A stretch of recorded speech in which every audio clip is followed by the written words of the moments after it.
Assalamualaikum warahmatullahi wabarakatuh. Alhamdulillahi rabbil alamin. Wassalatu wassalamu ala asyrafil anbiya'i wal mursalin wa ala alihi wa sahbihi ajma'in. Amma ba'd.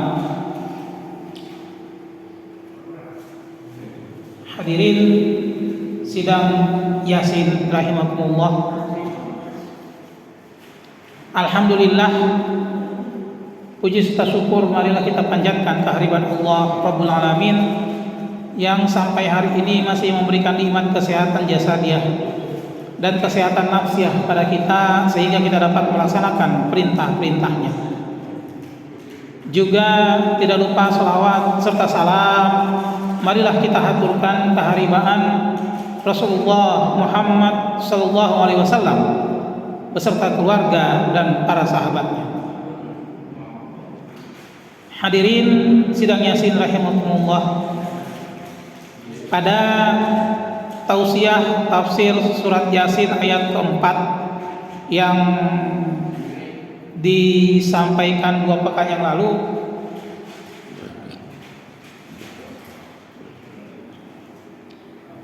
di akhir pembahasan saya membawakan hadis Rasulullah SAW yang berkisah tentang bagaimana keadaan seorang manusia pada saat akan menghadapi sakaratul maut. Jika dia seorang mukmin, orang yang soleh, orang yang taat kepada Allah Subhanahu wa taala, maka akhir kehidupannya adalah dia dijemput oleh malaikat yang berpakaian putih dan ruhnya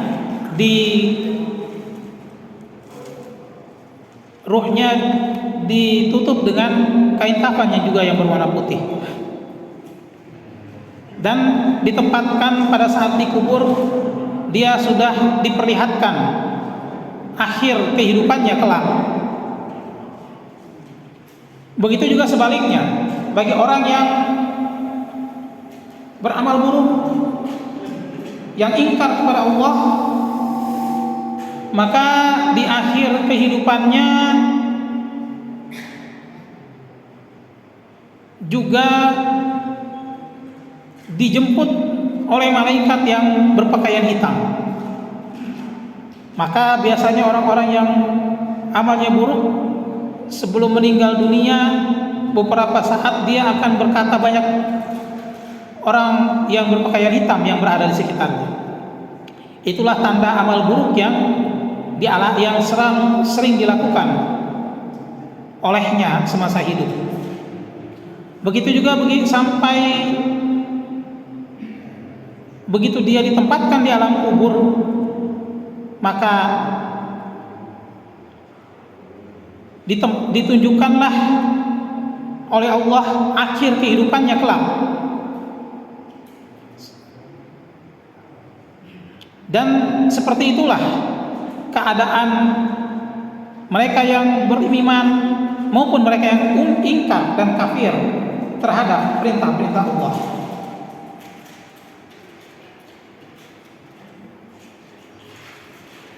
Sehingga pada saat mereka itu, setiap umat manusia meninggal dunia, maka terputuslah amalnya. Tidak ada lagi yang bisa dia lakukan kecuali mengharapkan doa yang disampaikan oleh orang-orang yang masih hidup.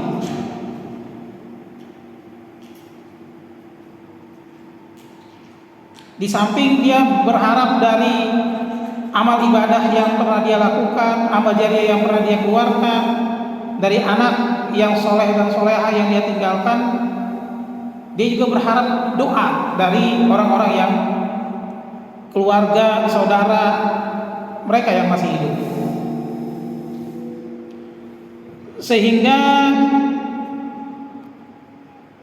sangatlah perlu kita mendoakan keluarga, saudara, orang tua kita yang sudah meninggal dunia.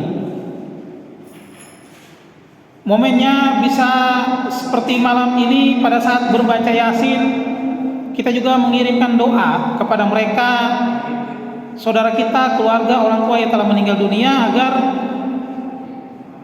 mereka dapat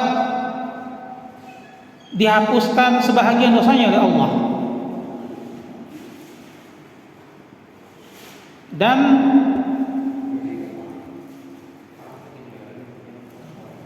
apabila kita mendoakan mereka, maka sebagian pahalanya akan kita dapatkan, juga orang yang kita doakan juga akan mendapatkan fadilah dari doa tersebut.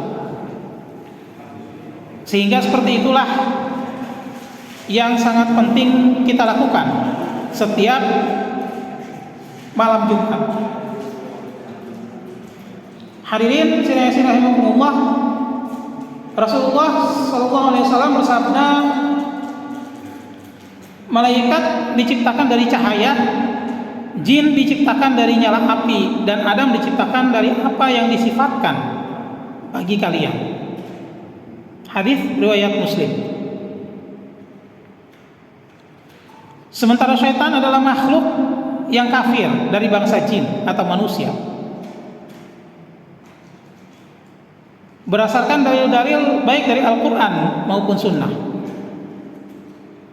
tidaklah syaitan disebut kecuali selalu berarti keburukan dan kekafiran. Syaitan akan menunjukkan arti setiap yang sombong dan congkak, yang diambil dari kata syatana, yang berarti jauh dari kebaikan, atau kata syata yang berarti hancur, binasa, atau terbakar. Maka setiap yang congkak, yang sombong, serta tidak terkendali, baik dari kalangan jin dan manusia atau hewan sekalipun, disebut syaitan.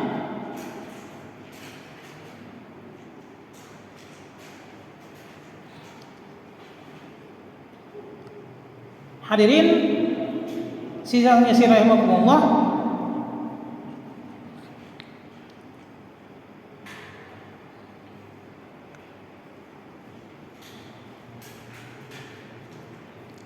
syaitan merupakan sifat yang melekat kepada sesuatu yang bertentangan dengan perintah Allah.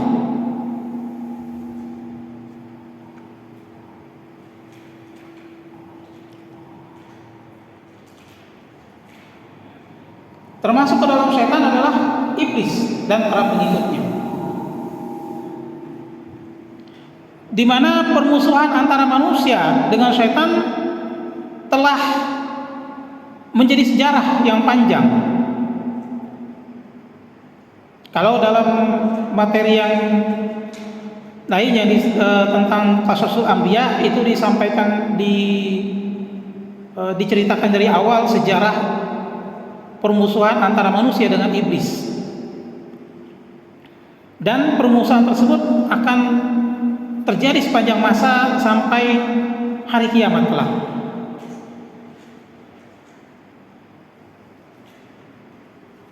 Dan awal penolakan iblis terhadap perintah Allah adalah untuk bersujud di hadapan Nabi Adam alaihissalam.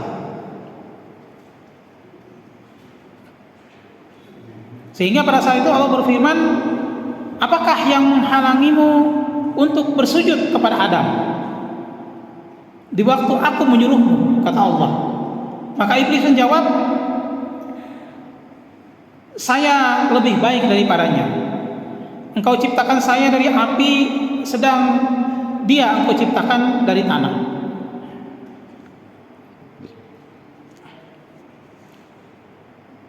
Iblis menempatkan dirinya di atas kebenaran dengan menghukum segala sesuatu sesuai dengan hukum sebab akibat yang dianggap benar. Iblis lebih melakukan pendekatan ras dengan menganggap dirinya, kelompoknya yang lebih mulia daripada makhluk lainnya, karena dia diciptakan dari api yang menyala, yang menurutnya lebih mulia daripada Adam alaihissalam, yang diciptakan dari segumpal tanah.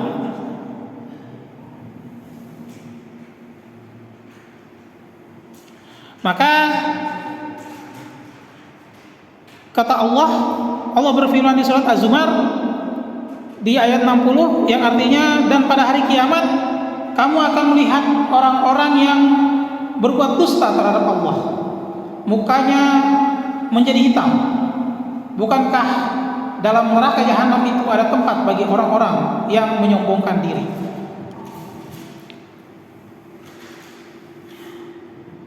Kalimat sombong di dalam Al-Quran adalah berkaitan dengan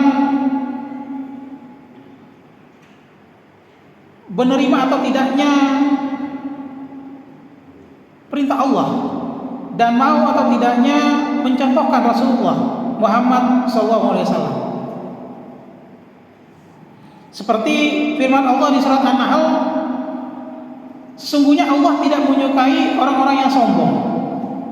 Dan dilanjutkan di surat Al-Mu'minun ayat 60 yang artinya, sesungguhnya orang-orang yang menyombongkan diri dari menyembahku akan masuk neraka jahanam dalam keadaan hina. Sehingga sifat sombong yang dimaksud di dalam Al-Quran adalah orang-orang yang menyombongkan diri dari menyembah Allah, atau tidak mau menerima perintah Allah, atau menjadikan makhluk lain sebagai Tuhan mereka, dan mereka tidak mau mengikuti sunnah Rasulullah Muhammad SAW. Itu adalah makna sombong di dalam Al-Quran. Sehingga siapa saja yang menolak perintah Allah, yang tidak mau menjadikan Al-Quran sebagai pedoman hidup mereka, yang tidak mau mengikuti contoh yang diajarkan oleh Rasulullah Muhammad SAW dalam seluruh aspek kehidupan, itulah yang dimaksud dengan orang-orang yang sombong. Walaupun dia beragama Islam, tapi manakala dia tidak mau menggunakan Islam menjadi aturan dalam kehidupan mereka, itulah yang dimaksud dengan orang-orang yang menyombongkan diri dalam menyembah Allah. Sehingga kata Allah, Allah tidak menyukai orang-orang yang sombong, orang-orang yang tidak mau menjadikan Al-Quran sebagai aturan dalam kehidupan mereka.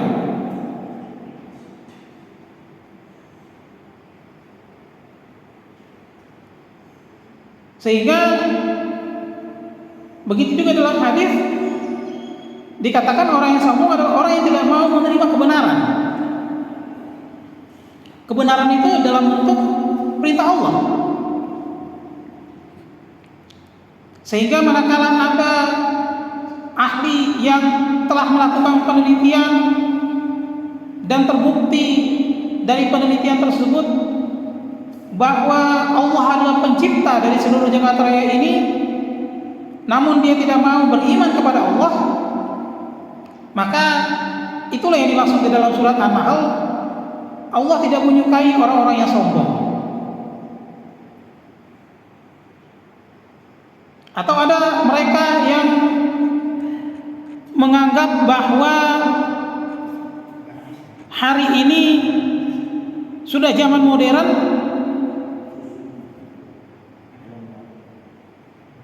bahwa hari ini sudah abad yang sangat modern, sehingga Al-Quran tidak bisa lagi digunakan dalam menyelesaikan persoalan hidup. Mereka yang menganggap seperti itulah yang dikatakan orang-orang yang sombong.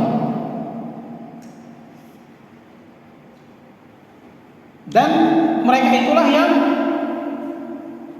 mendapatkan atau yang pada dasarnya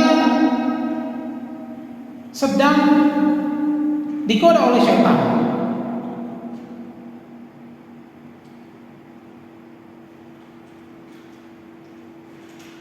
Sehingga pada hakikatnya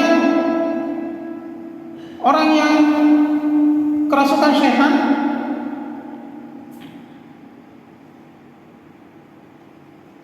secara fisik, kerasukan syaitan secara fisik itu seperti yang kita lihat orang yang kesurupan dan lain sebagainya,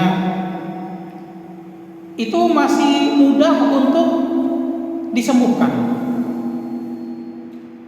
karena terlihat perubahan tingkah lakunya pada saat dia kerasukan syaitan atau istilah hari ini kesurupan. Itu kerasukan syaitan secara fisik. Namun kalau dia kerasukan syaitan dalam bentuk non fisik,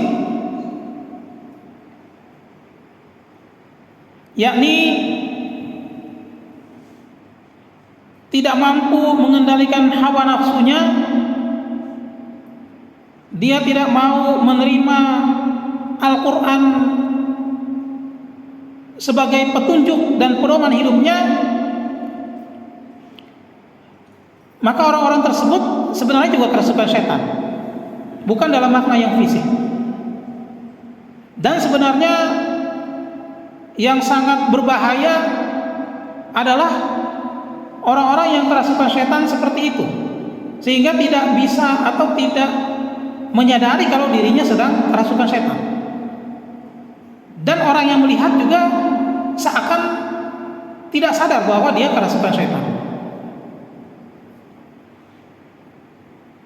Hakikat syaitan seperti inilah yang berbahaya, karena dapat memasuki siapa saja, baik dari kalangan jin dan manusia. Bahkan sebagian manusia terkadang tidak menyadari dan kadang tidak mengakui bahwa dirinya sedang mengikuti sifat syaitan, sifat-sifat sombong yang tidak mau menerima kebenaran.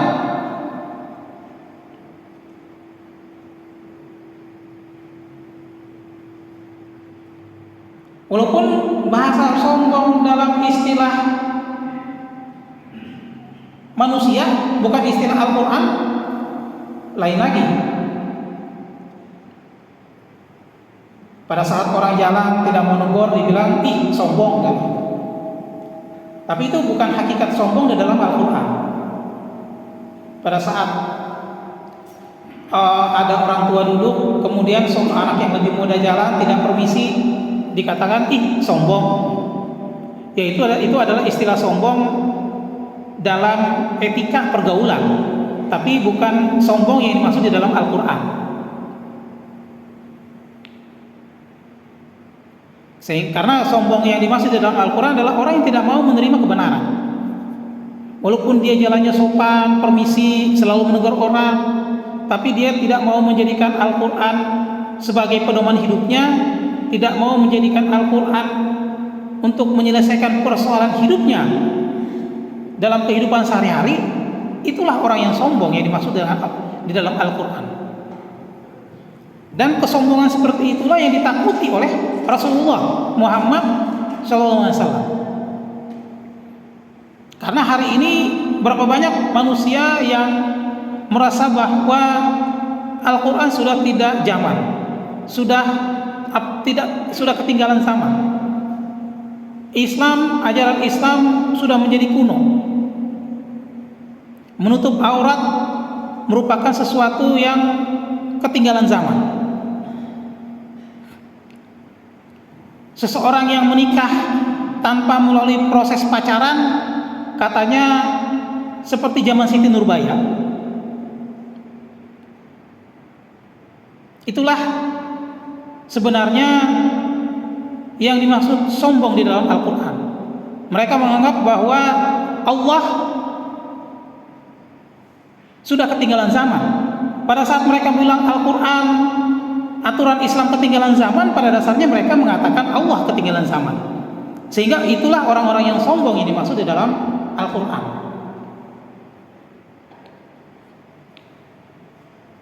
Sehingga pada hari ini manakala ada orang Islam yang dia wanita yang menutup aurat, dikatakan sudah ketinggalan zaman. Ada orang yang menikah tanpa melalui proses pacaran, sudah kuno seperti zaman Siti Nurbaya. Hadirin rahimakumullah, itu adalah beberapa hal yang bisa disampaikan di dalam tausiah ini mengenai hakikat sifat syaitan yang mengajak manusia, yang selalu menjadikan manusia bersifat sombong. Dan sombong yang dimaksud dalam Al-Quran beda dengan sombong yang dimaksud dalam etika pergaulan sehari-hari. Sombong yang dimaksud di dalam Al-Quran adalah manakala manusia menolak aturan Allah yang diterapkan dalam kehidupannya, itulah orang-orang yang sombong. Itulah orang-orang yang mengikuti sifat-sifat syaitan yang congkak dan sombong. Namun manakala dia mau menggunakan Al-Quran dalam menyelesaikan persoalan hidupnya, maka orang-orang itulah orang-orang yang merendahkan diri di hadapan Allah Subhanahu wa ta'ala, karena yakin bahwa Al-Quran bisa menyelesaikan persoalan hidup dan kehidupan mereka. Demikianlah yang bisa disampaikan, kurang lebihnya mohon maaf. Assalamualaikum warahmatullahi wabarakatuh.